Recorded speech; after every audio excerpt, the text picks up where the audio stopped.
From folklore and fairies to monsters and mysteries, it came from the Maritimes. Entering into a circle of mushrooms, never to be seen again, my co-host, Chelsea. Dreaming dreams no mortal ever dared to dream before. My co-host, Evan. Hi, everyone. Welcome to It Came From The Maritimes. We have a very exciting topic today, one that I had a lot of fun delving into and doing some reading up on. Tales of the fairies have existed for thousands of years across many cultures. These small magical beings are often associated with folklore of the British Isles. However, sightings of fairies have occurred throughout Nova Scotia by different cultural groups within the province. I've always loved fairy lore, so I was excited to learn there were stories of the wee folk in my home province. So Evan, we've got to set some ground rules before we start sharing tales of the fairies. Okay. It's well known that you want to avoid offending them, so we're going to start off with a few things. So 1, you can never destroy a known fairy hill. 2, iron will prevent the fairies from taking you into their realm. And 3, don't speak ill of or meddle with the fairies. The response is unpredictable. That's good to know. Now that that's settled, let's talk about the fairies in Nova Scotia. According to the Grove of Nova Scotia Druids, there are 5 fairy mounds in Nova Scotia.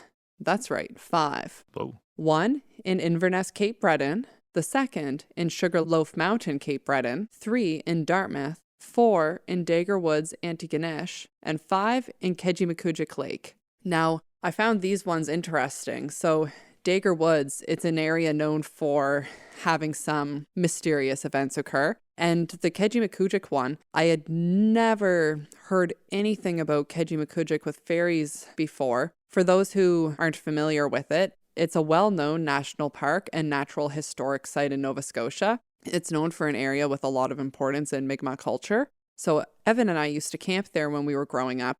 And I've even explored it quite a few times as an adult, but I never knew what the word Kejimkujik means. And according to the Parks Canada website, it translates to land where fairies abound. Had you ever heard that, Evan? I hadn't. I was pretty surprised to hear about that. Right? Apparently, so there's the big lake there, and Kejimkujik Lake, translated to English, means fairy lake, and it actually has a cove named Fairy Bay between Jake's Landing and Maryanne, where there's depictions of the little people and petroglyphs. Oh, that's awesome. Yeah, it's really neat. I definitely want to go looking for them this summer when I go camping there. Yeah, I love seeing the petroglyphs, so hopefully they're an area that can be seen. Yeah, apparently you can canoe there, so Oh, awesome. there's an adventure ahead. I'm also happy to know that there's a lot of magic that's in Dartmouth, a place that I always associate with having the most magic in Nova Scotia. It's so interesting because I never would have thought of Dartmouth as a super magical location. Nothing against it. My husband's from there. But looking back in Helen Creighton's books, there's quite a few people that talk about how Dartmouth was known to have like a magical spring associated with the fairies. So I had no clue, but yeah, apparently there's a little magic to be had. Good to know. Now, our focus for this episode is going to be the fairies of Cape Breton. I used one book in particular called The Fairies of Cape Breton, written by Mary Munson. Cape Breton is a stunning, rugged land at the northeast coast of Nova Scotia, and it's connected to the mainland by just a thin strip of land. In Cape Breton, there's 3 cultural groups who share stories of the fae folk. So I'll be sharing a few tales from each one. We're going to start by talking about the Acadian stories of fairies. So some of the Acadians settled on the coast of Cape Breton when they returned to Nova Scotia after the Grand Derangement. They have stories of these elven creatures called lutins. These are sprightly creatures who live in caves and emerge at night.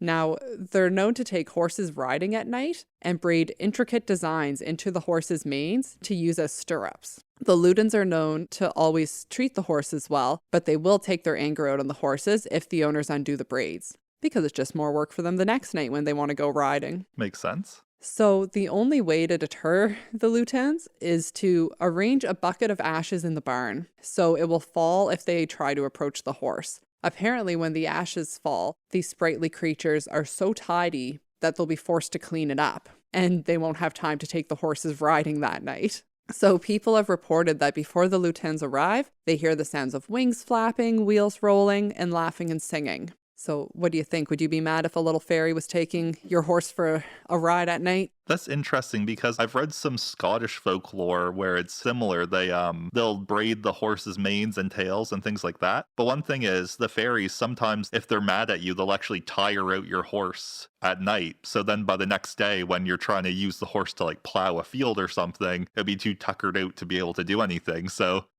I mean, I guess I'd be kind of mad if I couldn't get my work done at the farm, but I don't own a horse and have no use for one right now, so I guess I can't honestly say.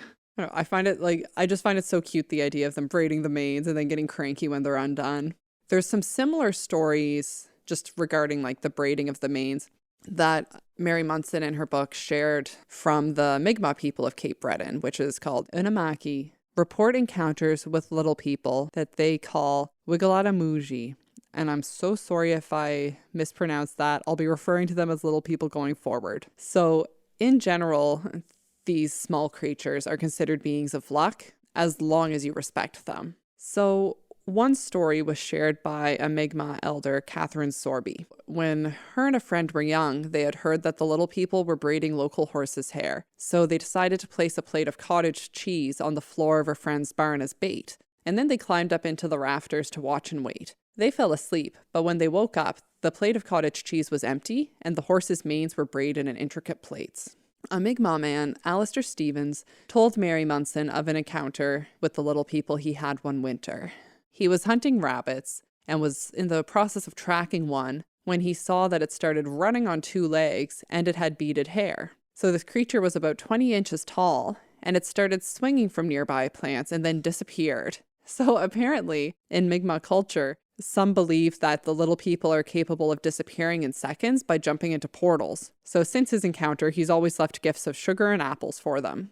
Tanya Silliboy had a story from the 1970s. She went to feed a horse with her aunts, and they had gathered some apples and walked into the barn, and they noticed the horse's mane had been braided. Tanya saw a tiny old man sitting in the corner of the barn, and then he threw an apple at her. Her aunts recognized it as a little person, and they fled the barn, but they were pelted by apples the entire way back to the house. He even started throwing apples at the house once they got safely inside.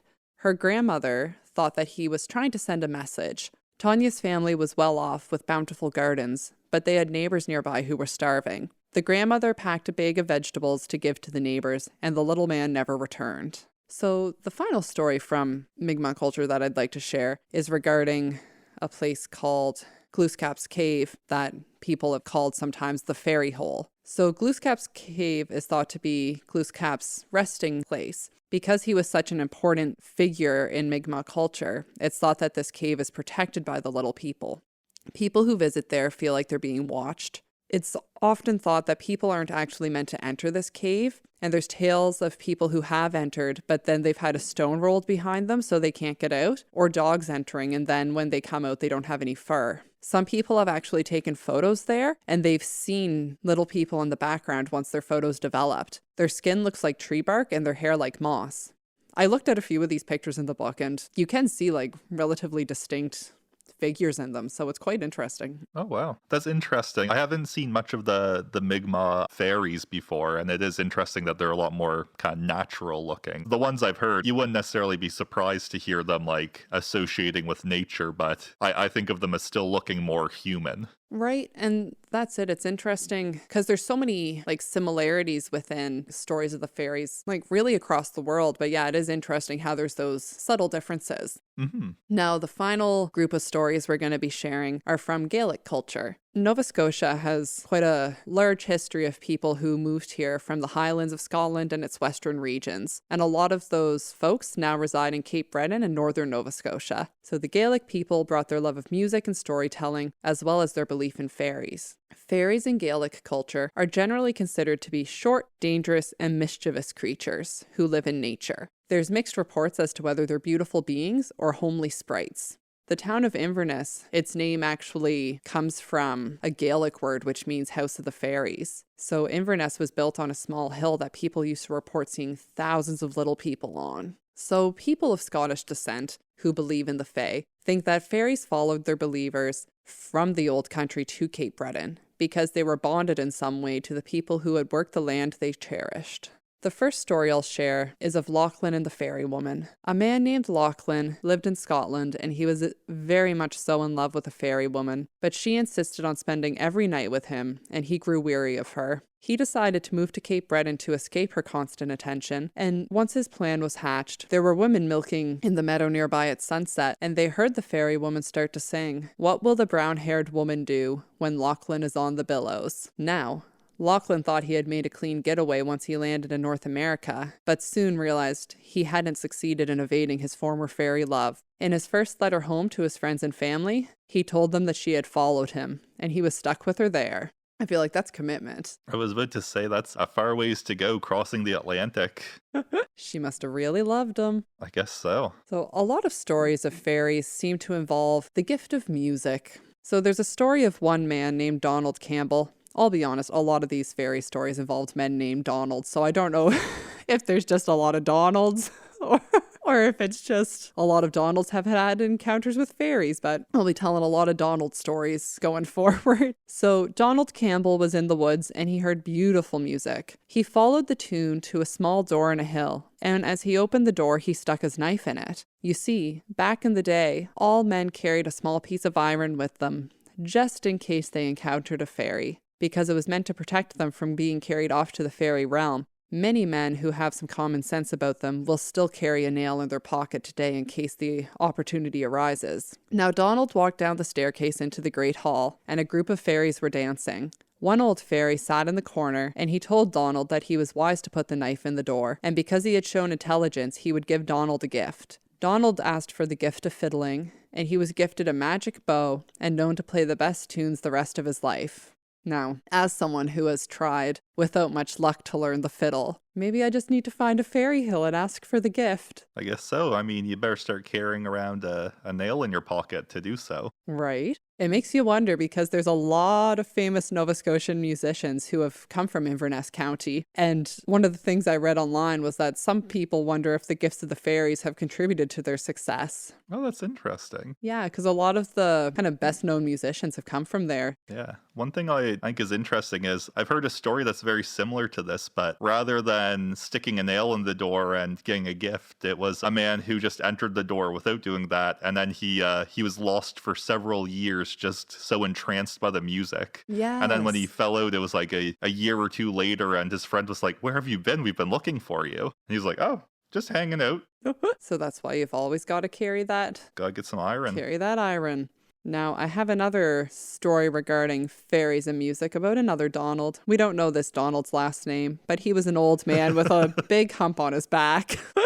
So one day, Donald was walking through the woods, and he stumbled upon 3 fairies dancing and singing. Now they were singing Monday, Tuesday, Monday, Tuesday, Monday, Tuesday, just over and over again. He listened for a while, and after he heard the refrain Monday, Tuesday repeat itself, Donald yelled, "Wednesday," and he was thanked by the king of the fairies for finishing their song. The king asked if Donald wanted something as a thank you, and Donald touched the hump on his back. The fairy king tapped it with his wand, and the hump was removed. The next day, Donald ran into his neighbor, who also had a hump on his back, and when he was asked how he had removed his, Donald shared a story. The neighbor wanted the same gift from the fairy king. He wanted to get rid of that hump. So he went into the woods the next day, and he saw the fairies singing. He heard them sing Monday, Tuesday, Wednesday, Monday, Tuesday, Wednesday. So he listened for a few verses, and then he yelled Thursday. The fairies got angry with him because they ruined their song. They had preferred it when it was just those 3 crisp words, and the additional word apparently threw off the rhythm.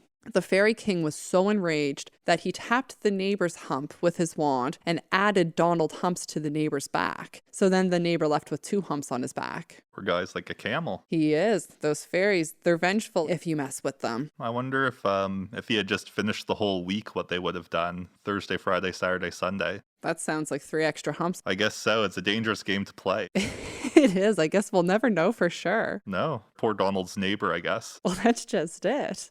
A lot of the Nova Scotia fairy tales seem to involve buttermilk. There was a tale of 2 men in Sugarloaf who were cutting trees on a hill one day, and they uprooted one tree and then heard a voice underground say, "Oh dear, my hedge is hurt." So the men looked and they looked, thinking that someone would be there. But they saw no one, so they sat down. One of the men who had uprooted the tree said, "I wish I had a drink of buttermilk." And shortly after, the little man whose voice they had heard before emerged holding a wooden dish full of it. The man took a long sip, and he had good luck the rest of his life. His friend refused the drink, and he died an early death. That's not the only story about fairies exchanging buttermilk. An Irish settler in Marble Mountain was planting potatoes in May one year, and out of the blue a little person emerged from the beach grass, offering him a pitcher of buttermilk. The man rejected the fairy, but he became sick and died within a few days. So the moral of the story is, if a fairy offers you buttermilk, you take it. That's very good to know. I don't think I've ever actually drank buttermilk. I know I've had it used to make waffles or fried chicken, but I've never just drank it. Yeah, I can't say I've ever craved like a big glass of buttermilk, but I guess now if a fairy offers me a sip, I'm going to take it. Honestly, though, I mean, it seems like they're very into sour milk products. Same as earlier, they really enjoyed that cottage cheese. They did. It's good to know, honestly, in case you ever encounter one. Now, the last little, not so much a story, but a little tidbit that I wanted to share. So stories of the changelings, they go back for centuries. There's certain traditions that people in Cape Breton undertook to protect their infants from the fairies. A new father would need to go outside, face south, and walk around his house 7 times to help protect the house against fairies entering and stealing the baby. And if your infant wasn't going to be placed under constant supervision, you had to place a steel object in the cradle with it. So I thought that was interesting. Yeah, I heard that in a lot of places where they believe in fairies, when a woman gives birth, they'll often have a lot of other women in the community go and stay with her. And obviously there's the rational reasoning, which is to help take care of her, but there's also the reasoning that when women give birth, both the baby and herself are very vulnerable, so they're more likely to be taken or in some way harmed by the fairies. Oh, interesting. Yeah. So you want to have the extra eyes. Exactly. Well, Evan, do you believe in fairies? I don't know if I believe in fairies, but I think I might get a horseshoe to put over my door just in case. Right. Always better to be safe. Exactly. Get a little iron to carry around. Maybe I'll get a nail, but I'll put it in a little case or something so I don't poke myself. Well, safety first. Exactly. Thank you so much for joining us for this episode of It Came From The Maritimes. You can find us on social media, on Instagram and Facebook at It Came From The Maritimes, on X at ICFT Maritimes, and if you have any Atlantic Canada folklore or any encounters with the fairies that you'd like to share with us, please email us at itcamefromthemaritimes@gmail.com. And now I'd like to share our folklore tip for the episode. Rocking an empty cradle will hurt a baby. So if there's no one in that cradle, just leave it be.